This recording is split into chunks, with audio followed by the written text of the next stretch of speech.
So that's it. The NFL regular season is officially over. And sure, you've got the playoffs getting ready to start this upcoming weekend, and you've got a number of teams and their fans hoping and wishing and praying and wanting for a chance to win the Lombardi Trophy. And that's fine. But for the majority of NFL fan bases, the season is over and it is time to start looking ahead. And for somebody like me, a Bears fan, it's been time to look ahead basically the entire season, right? Because after all, that's what Bears football is all about. So with that said, we know it's locked in the first 18 picks in terms of the order for the 2024 NFL Draft. So I thought it was a good time to come here and give you an updated mock.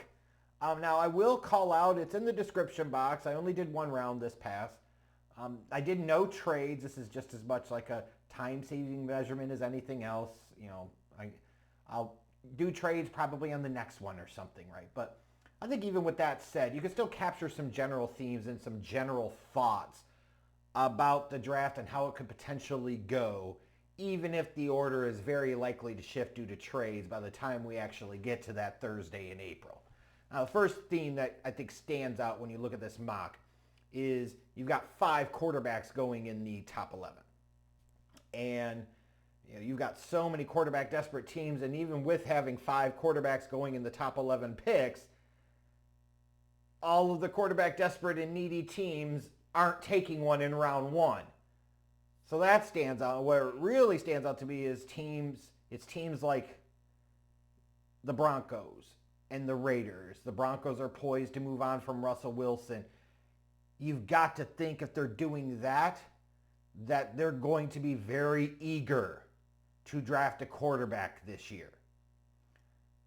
Whether that comes at the 12th pick or potentially them looking to move up and move up big, time will tell. But you've got to assume right now, and not just going and bringing in Jameis Winston from the Saints or some crap like that, but like long-term, realistic, viable, proper answer at the quarterback position. This is a team that has taken some different paths post-Peyton Manning to try and find a quarterback, and you wonder if this is going to be the time that they're going to be desperate and they're going to be willing to pay a big price to go up to get one. For the Raiders, sure, they played well under interim head coach and perhaps will end up being permanent head coach Antonio Pierce to close out the season. But the reality is they're a team going nowhere. They're in the worst possible spot. They play above themselves. They are relatively well coached, and they have no shot at shit until they get the quarterback position right. Aiden O'Connell is not the long-term answer. Jimmy Garbage Pail giving him that much money was really, really stupid. There are reports that former general manager Dave Ziegler really wanted to trade up to try and get C.J. Stroud, and it was Josh McDaniels that vetoed that.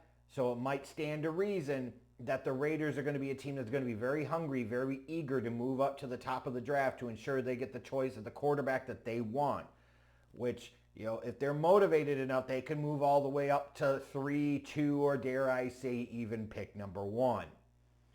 Those are a couple of quarterback desperate teams. If it gets to a place where Minnesota, picking at pick 11, likes a different quarterback than the one that might potentially fall to them, in this case I've got them taking Michael Penix Jr., they could be a team as well that could be interested in moving up several slots because they've got to know, like Kirk Cousins in his mid-30s already, you want to have that long-term answer and option at the most important position in the game, right? And because if you look at the NFC North long-term, the Packers have their dude. His name is Jordan Love. Detroit has Jared Goff. He's not amazing, but he's top 10 to 12-ish type of guy. The Lions seem determined to live with that for the time being. And the Bears, as always, are a dumpster fire at the quarterback position. So you got to have that quarterback, bottom line. And in terms of the quarterbacks here, I'll be talking so much about the Bears in the coming months. I don't really feel a ton of passion to talk about them right now other than acknowledging that, in this scenario, I've got them sticking at 1 and taking a quarterback and then taking Rome Odunze, the wide receiver from Washington, at pick 9. Here's the reality. They really need another playmaker opposite DJ Moore in the wide receiver core. And then, I'm sorry, this Justin Fields experience, this Justin Fields experiment is a bust. It's busting Fields. It is time to move the fuck on. There's no way you could watch that game against Green Bay and say, that's the guy. When you literally could see a dude across the field in Jordan Love, that is the guy. Like, how could you do that? Like, Justin Fields' passing numbers this year fall below the bar of such legendary performances as Sid Luckman's 1947 season, Johnny Lujak's 1969 season, Rudy Bukic's 1965 season. In just as many games, they threw for more yards and or more touchdown passes than Justin Fields did in the year of our Lord 2023. What in the name of Allah is going on here? And people are still defending this. They want to run this back. The fuck is wrong with you? But anyways, for the moment, I've just got him taking Caleb Williams at number 1. Do I think it is incredibly likely that I will not rank Caleb Williams as my number 1 quarterback in this draft? Absolutely. I'd be stunned if he was at this point. If you're wondering who my initial thoughts of comparison are on him, Russell Wilson with a little more arm talent, but even more scatterbrained in terms of how he operates within structure. There's some scary kind of like Justin Fields, Zach Wilson elements to Caleb Williams too that I got to study deeper to realize how much they bother me or maybe don't bother me. Maybe they're not as much of a big deal. But I look at him and when I look at Caleb Williams, I see somebody like Russell Wilson. When I look at Drake Maye, I see somebody like a Jordan Love. When I look at Jayden Daniels, I see, a skinny Anthony Richardson, a Lamar Jackson type of quarterback. Michael Penix Jr., it feels like a lazy comparison because they're left-handed, but really like Tua in a lot of respects, right? I'm not so sure yet about J.J. McCarthy. I need to study him closer to see who he really reminds me of. But, the Bears, I will be talking about their scenario situation plenty. But the Commanders, like undercover, this ends up becoming a really intriguing situation because they've got a new owner. Anybody but Daniel Snyder is obviously a bonus. Didn't they just hire Josh Myers, who used to be with the Warriors?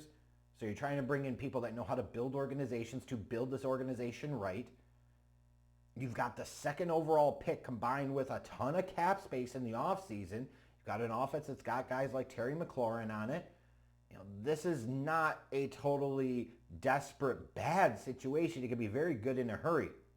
If the Commanders get that quarterback pick right, and I've got them taking Drake Maye in this spot, this is a really good spot for the Commanders to be in. And I would also argue similarly for the New England Patriots. Now, if Belichick for some reason is back, and I don't know what's going to happen there, he shouldn't be, but let's say he was, there's always going to be that chance that he would pass on a quarterback to take a Marvin Harrison Jr. or do something else. But in this case, I've got the Patriots moving on in terms of their coaching staff and getting a new general manager, going after a quarterback, and at that point in time, the highest upside pick would be Jayden Daniels. You got to swing for the fences there if you're the Patriots. I got Atlanta taking J.J. McCarthy. I'm recording this before the national title game. That could impact his draft stock positively or negatively. But I think there's no surprise here at all. The Atlanta Falcons would be another one of those teams that would be really desperate for a quarterback. It's just a matter of would they be content with quarterback 4 or 5 in this draft class, or do they really want like quarterback 1, 2, or 3? What really stood out to me as I was doing this mock, Latu was the first defensive player I had going, and that was pick 12. Like the top of this draft, I expect to be very heavy on the offensive side of the ball. You might only have one defender go in the top 10, and in this case, based off the scenario that I had, you got 4 quarterbacks going in the top 10, you got 3 wide receivers going, 2 offensive tackles, and a tight end. And all of them you could make arguments for. All of them could make sense to some varying level of degrees. It is certainly possible that you go through the entire top 10 without a single team taking defense, which will be a reflection of the adaptation to the modern NFL approach and style, which is offense rules, offense first. You have to have a high-powered offense. You have to have an offense that can get shit done and score a bunch of points in order to win consistently in today's NFL. You just have to, especially if you want to win a championship. So what that could mean is a unique kind of situation where if you're picking in the second half of round 1, you could end up with some real value, some real steals, some really high-end defensive talent falling into your lap that you have no business otherwise getting. And, you start to see that with maybe a team like Seattle and Newton at 16, McKinstry 15 at the Colts. Chop Robinson 21. Like I go on and on, right? Like the point I'm getting at here is the more you look at the way this draft could play out, the more I look at it and I say, wow. Like there could be some really high value defensive talent at the second half of round one. Just don't tell Ryan Poles because he'll sit there and get excited and double dip in round one because he's a dummy. But yeah, obviously, you know, the countdown to the draft officially begins. The Chicago Bears are on the clock, and there's all types of interesting storylines and angles that you could take there. You know, I'm recording this during Black Monday and a little bit into Black Monday, so certainly could be other head coaching / general manager terminations that I'm not aware of as of this time, so some of this could change. But you could clearly see a theme right now. Quarterback's going to go early, many of them. Wide receivers, really good class. This is an offense-first draft, and you're going to see teams reflect that in their draft approach.